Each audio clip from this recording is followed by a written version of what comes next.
मेरा नाम कीर्ति है और आज मैं आपको अपनी कहानी सुनाने वाली हूँ।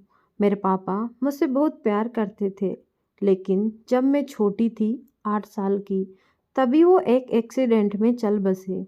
मेरी माँ ने उसके बाद दूसरी शादी कर ली। सच बताऊँ तो मैं नहीं चाहती थी कि मेरी मम्मी ऐसा करे, लेकिन उस समय अकेली औरत, छोटी बच्ची, इसीलिए मेरी माँ ने शादी की। मुझे मेरे सौतेले पिता की बिल्कुल भी पसंद नहीं थे। मैं उन्हें पापा भी नहीं कहती थी। मम्मी ने कहीं बाहर कहा कि यह तुम्हारे पिता हैं, यही सच है, लेकिन मैंने नहीं माना। मेरे पिता को इस दुनिया में नहीं है। यह तो सिर्फ मेरी माँ के पति थे, वो भी दूसरे। उनसे मेरा एक छोटा भाई भी है। वो एजेंसी का काम करते थे और अक्सर टूर भी किया करते थे। मेरे सौतेले पिता जब भी मुझसे बात करते या पास आते, मैं उनसे बात भी नहीं करती थी। आखिर ऐसा चलता रहा और मम्मी ने यह सब देखते हुए मुझे मौसी के यहाँ भेज दिया था पढ़ने। मेरा ज़्यादातर समय वहीं निकला करता था। पढ़ाई के बाद मुझे एक लड़के राहुल से प्यार हो गया था। राहुल नया नया ही हमारे शहर में आया था और मौसी के घर के पास ही रहने भी आया था। करीब 6 महीने में ही राहुल को प्यार करने लगी थी।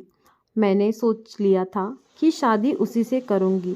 वो उम्र में करीब मुझसे 5 साल बड़ा था, लेकिन प्यार में ये सब कहाँ देखा जाता है। मैंने मेरी माँ को बता दिया कि मैं राहुल से शादी करना चाहती हूँ।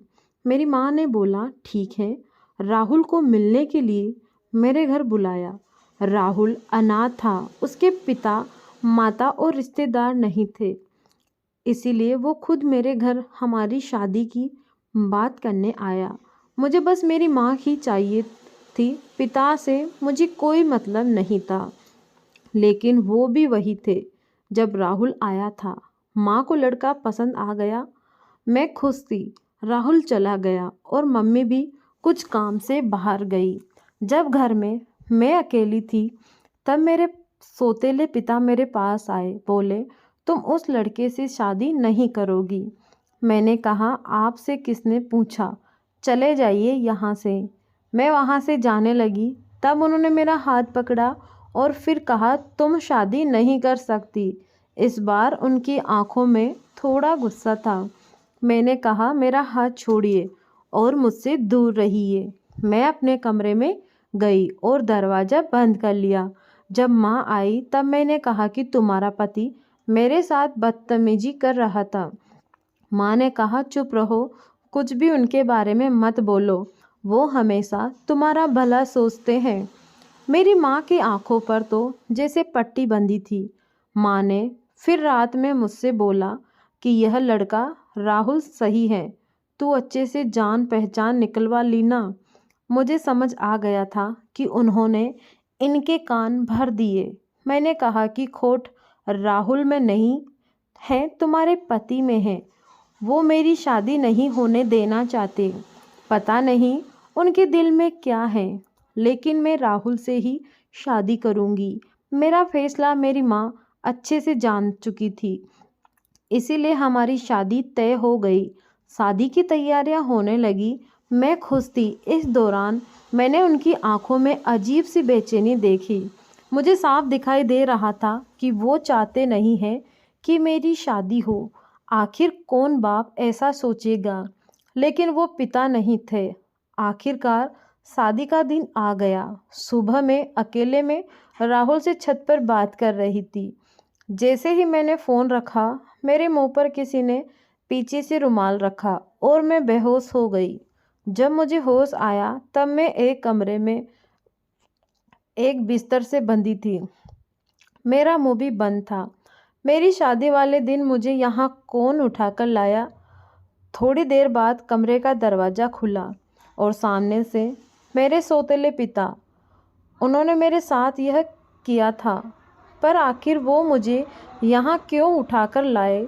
मुझे वो पसंद नहीं थे, लेकिन वो इस हद गिर हैं मुझे नहीं पता था। ऐसा तो मैंने उनके बारे में नहीं सोचा था।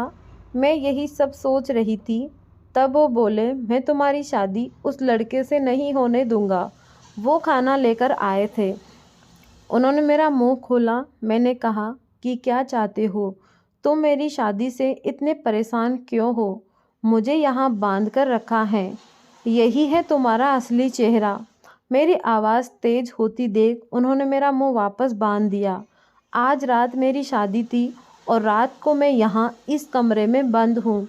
मेरे आंखों से लगातार आंसू निकले जा रहे थे। मैं सोच रही थी कि सारी गलती माँ की है जो इस आदमी से शादी कर ली। रात को फिर वो कमरे में आए। इस बार कमरे में आते ही कहा कि आज तुम्हारी शादी थी, लेकिन मैं नहीं चाहता था कि तुम उस लड़के से शादी करो। वो लड़का झूठा है, फ्रॉड है, तुम्हें धोखा दे रहा है। वो पहले से ही शादीशुदा है। तुम मेरी बात नहीं मान रही थी, इसीलिए मैं तुम्हें यहाँ इस तरह लाना पड़ा। लेकिन तुम्हारे भले के लिए मैं कुछ भी करूँगा।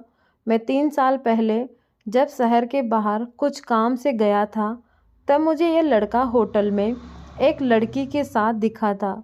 मुझे इसीलिए याद है क्योंकि वो लड़की मेरे जानने वाले दोस्त को जानती थी। उस समय उसने उससे बात की थी, तब भी वो चुप था और मुंह छिपा रहा था। जब तुम उसे घर लाई थी, तब मुझे लगा यह वही है, इसीलिए मैं तुम्हें मना कर रहा था। मैं जानता हूँ तुम मुझे अपना बाप नहीं मानती, लेकिन मैं तुम्हें हमेशा अपनी बेटी माना है और मैं वही करूँगा जिसमें तुम्हारी भलाई हो। फिर चाहे तुम मुझे कुछ भी समझो, कुछ भी बोलो, उस लड़के की सच्चाई तुम्हें सुबह पता चल जाएगी और तब तक मैं तुम्हें यहीं रखूँगा। और वहाँ से दरवाज़ा बंद करके चले गए। सुबह वो वापस आए, साथ में माँ भी थी। माँ ने पहले आते ही मेरे हाथ और मुंह खोला। मैंने मम्मी से कहा कि देखो इस आदमी ने क्या किया।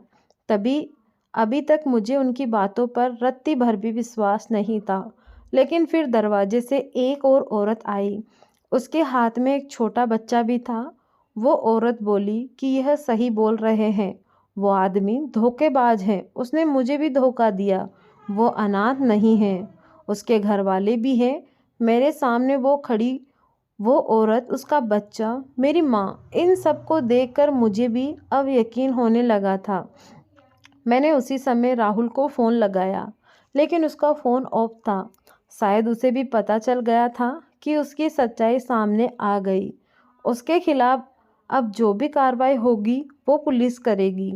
मेरे पिता उसके बाद भी मुझसे बात नहीं कर रहे थे। वो ऐसे ही रह रहे थे जैसे पहले, जैसे कुछ हुआ ही ना हो। 5 दिन बाद ही उनका बर्थडे था। मैंने पहली बार केक बनाया और उन्हें सरप्राइज़ दिया।